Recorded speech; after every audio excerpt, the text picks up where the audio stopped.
and welcome back. This is the third and final video of my review of Enter the Dungeons Kickstarter rewards of entrances of miniature terrain. This time I'm looking at the big boys, the main entrances, and I'm going to start first with the Dwarven Hold.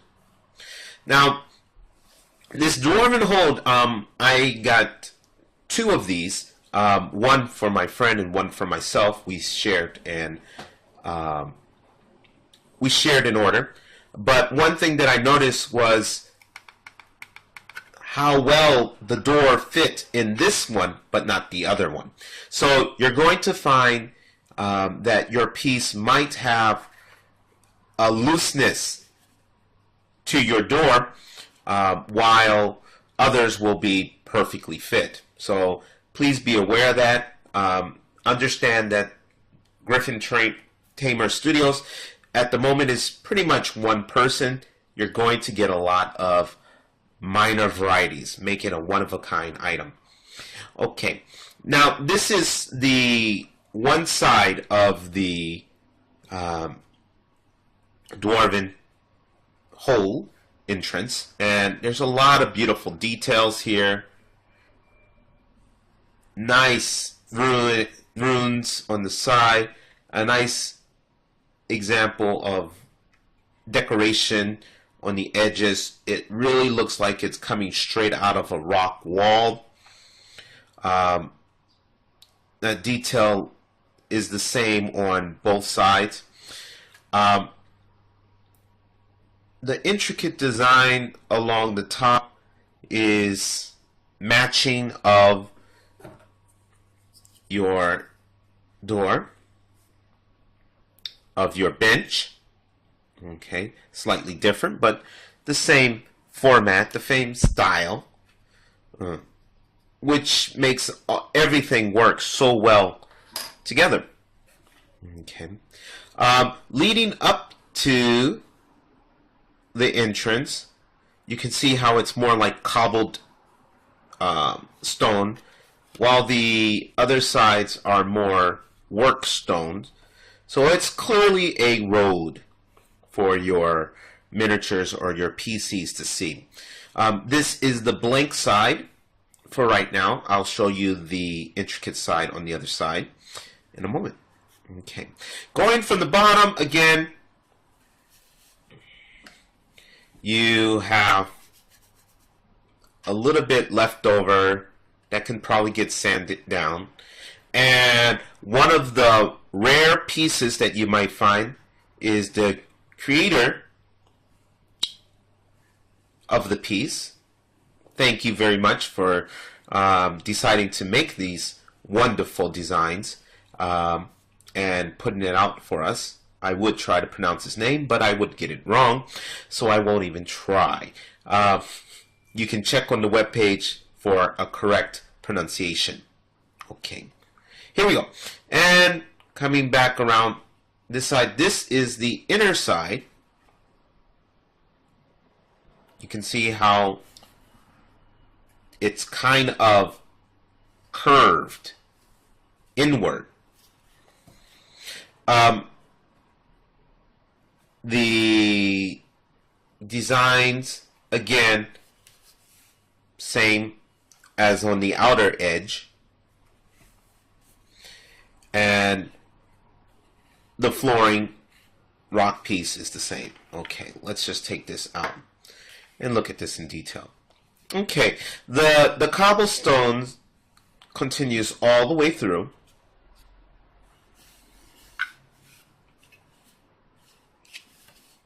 And here are my Dungeon Forge tiles, and I want to show the difference in size. Now, as you can see, it's fitting exactly on a 6 by 2. It's about 6 by 2, a little bit over the mark. So you're going to need a lot of floor space if you're going to sit this on top of your pieces. How does that fit with the walls? Massively big. You're looking at least double the height. Let's see if we can get that a little bit more perspective-wise. Yeah, about double the height, a little bit more, which is still very, very good.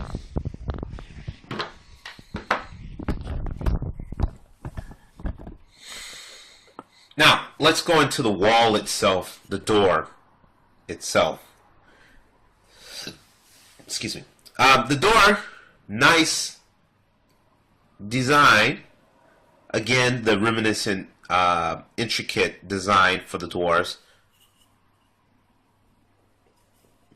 Flat, looks like work stone, chiseled, very well made. Again, as is more than acceptable.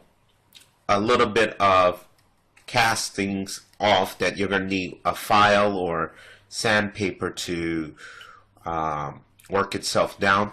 I do recommend that you're careful. The tightness of your fit will vary the minute you start to sand this down, and it might make it a lot looser than you want.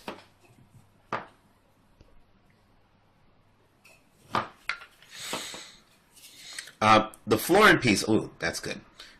You can see that it's actually slightly raised, flat,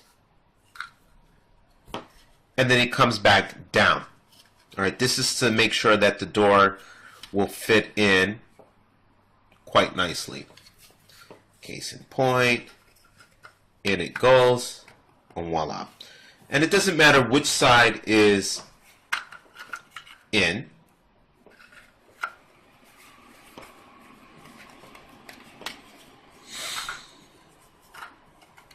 See? Very good fit.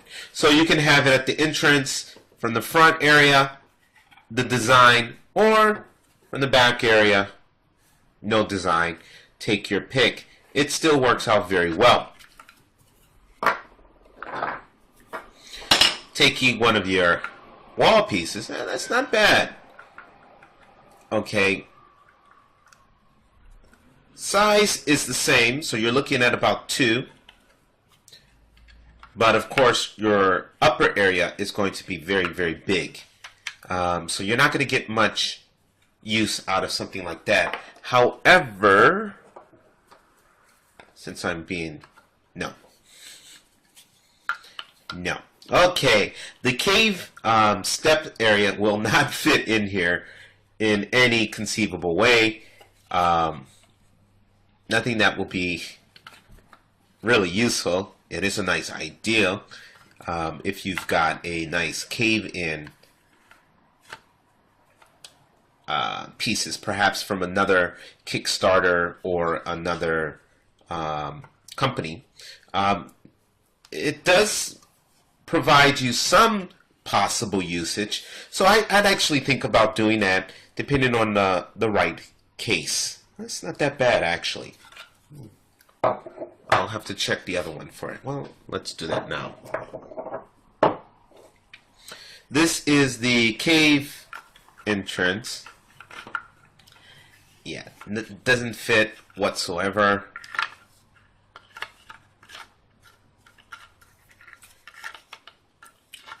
But it does block. It does block it quite well. So if you want to do, the cave, the Dwarven Hold had a cave in front of it, and this is the remains, that works. That works quite well. That does look nice. Okay, I'm glad I got the 2. All right. Moving on. Since I've shown a lot of the pieces already, let's go to the cave entrance. Right before me is the steps add-on. Very, very nice step. And if you got in on Dungeon Forge's caverns, it should be very, very, very, very nice. Yes, there's a space for a medium. Medium figure. Perfectly good. Medium. Probably a small, but you could probably get something on there. Which makes them very, very useful. Even as a regular rocky outcropping that they stand up on. If you think of Atlas, Dark Sun, very useful. This is the rock face of the cave that you can use to block off your entrance. Okay. Now I find that coming in from the bottom works the best as opposed to straight in. Coming straight in doesn't really work. You really want to come in from the bottom. Okay. And very nice fit. Most of your players will not realize that it's an opening.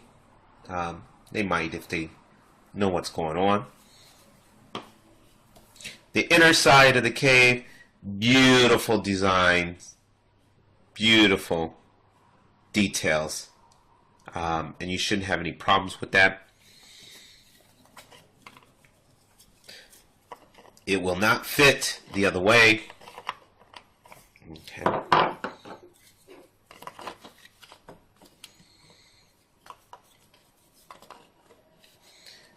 But your floor piece does fit.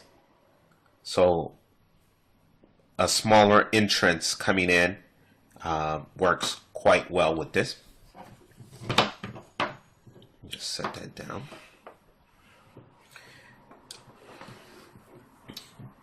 Pretty much this setup is about the size of a large tile, 6x4.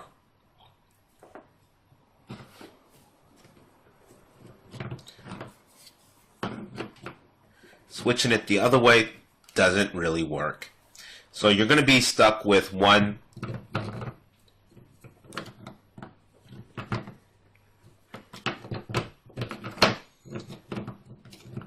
hang on a second. Pretty much one form of entrance. There we go. You're only going to get one way pretty much in that looks good, that fits well. But this, again, it's a nice size, even for a regular mini trying to get through a smaller entrance. Beautiful.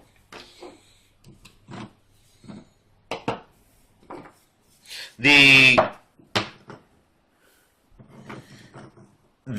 one piece, the entrance to the cave, can very well sit quite nicely up against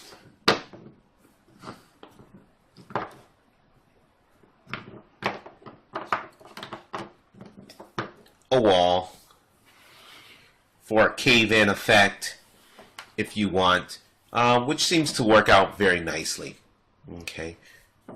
I assume that a lot of people will have a great number of different ideas on how best to use these pieces. Next up is the temple. The temple is probably one of the largest of the gates, simply because it comes in clearly two pieces. It takes up 3 by 6. Okay.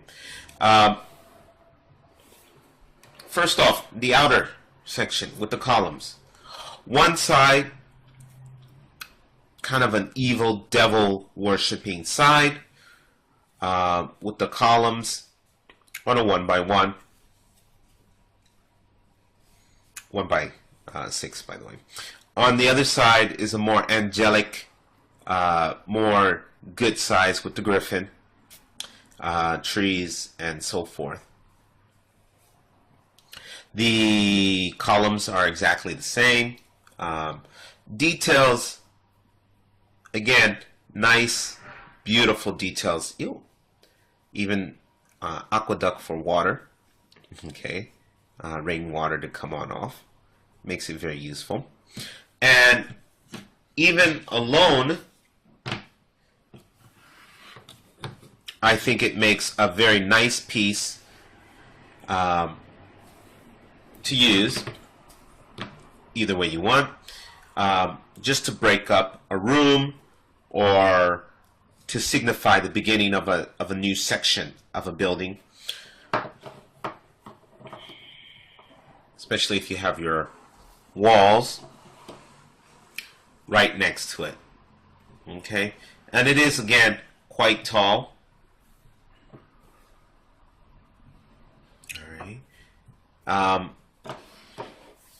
Without the flooring, if you were to use it straight,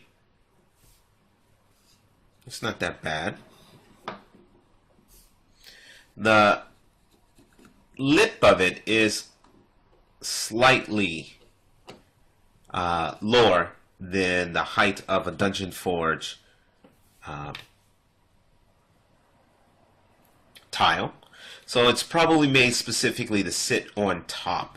But I don't think you really need to. Again, something that you can kind of figure out as you enjoy things. The second part of the tomb, I pointed this out in the unboxing, which I found to be very interesting. The details in the roofing, all right, the walls, the notice, what you consider notice or designs at the entrance. Again, by itself,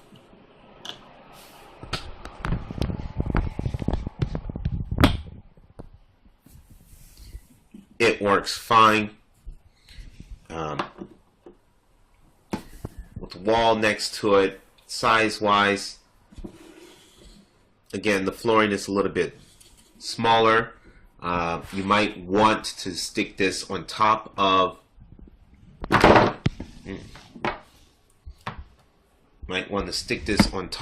flooring just to give it a more equal balance with everything else, but it's not necessary.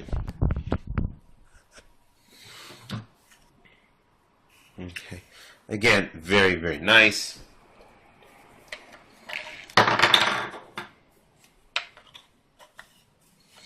Your pieces aren't going to fit in that doorway, unfortunately. Would have been nice if they could, you know, to have your temple wall actually have space for one of these. Would have been extremely nice.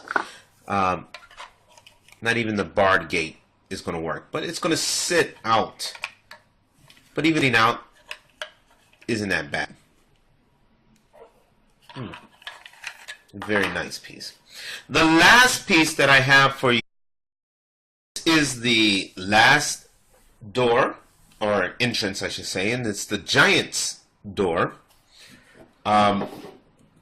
First off, let me just simply say, as you can see, there are no doors to this giant gate, simply because my order, the doors were misplaced and they will be sent to me later.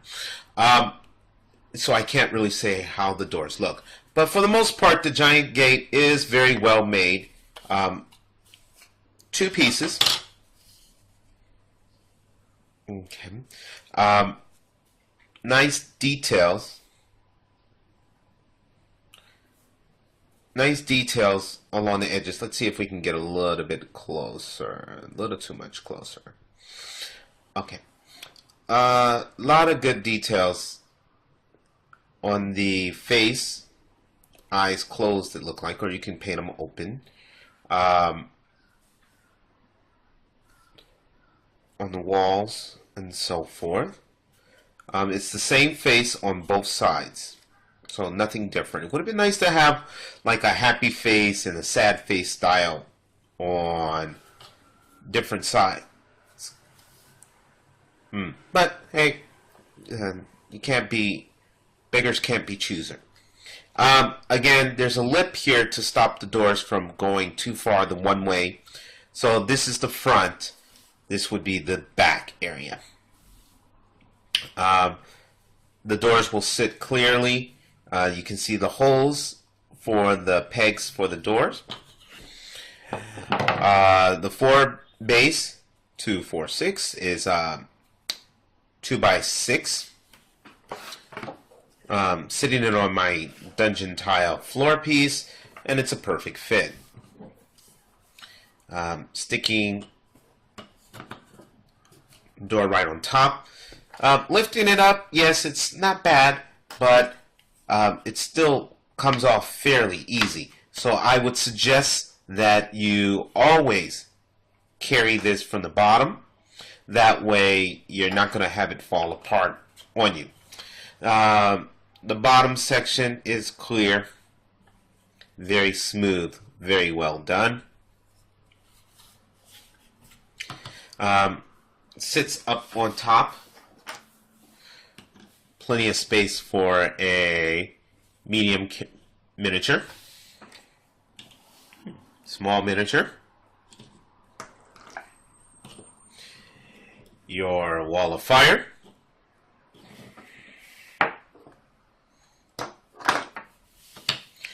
Your archway does not fit. Not like you would actually use an archway this way. But it does fit pretty much in between in front. So that's kind of useful. You want to do a cave-in step. Oh, nice large areas. Fits quite nicely. If you wanted to do a cave-in design, okay, that fits with lots of space along the edges. Very useful, perhaps, depending on how you decide to make it. For your large creatures, a large creature barely makes it in there, but there's still a little bit of floor space. It's probably, depending on how big of a miniature you have. A huge, again, the sculpt is going to change how well it fits, but as you can see, the base itself does fit.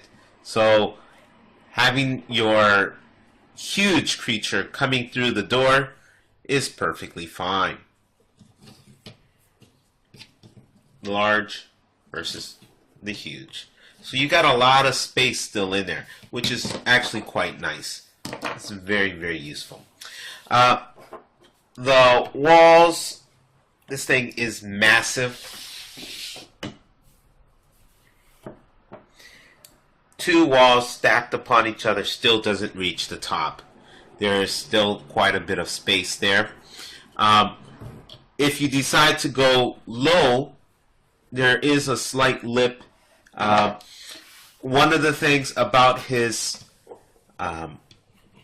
these pieces are that the ground floor is slightly thinner than the flooring pieces of the Dwarven Forge, which is good.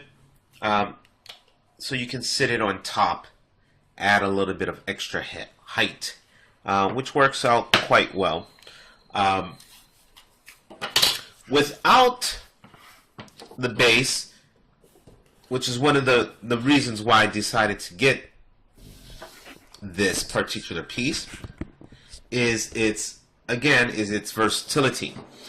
It sits quite nicely without the base on the tile, and it's about 1 by 6. So if you have your rivers, you can sit it diagonal on your floor piece. Heck, you can build a couple of walls on the inside just to make things a little bit interesting. There's a lot of things you can do with this. It is still a very versatile piece. You have your imagination is the limit as to what you can use it for. Alright. Unfortunately, I would love to show you the doors, but Again, I do not have them, so I can't really show them. Interesting piece is the flooring markers that he used when he put this together. A little bit raised here, under here, so I'm not exactly sure what he used to mark off where he was putting the circles and dots. But you might notice a little bit of that left over. It's not major, not a very important part, but just to be thorough, I thought I'd bring it up. Okay, it does fit in there quite nicely. This concludes my interview, or my review, of the large gates of the Enter the Dungeon Kickstarter. Just to give a little bit more of a comparison of size-wise of the various gates. And let's bring it a little bit down here, so you can kind of see with our large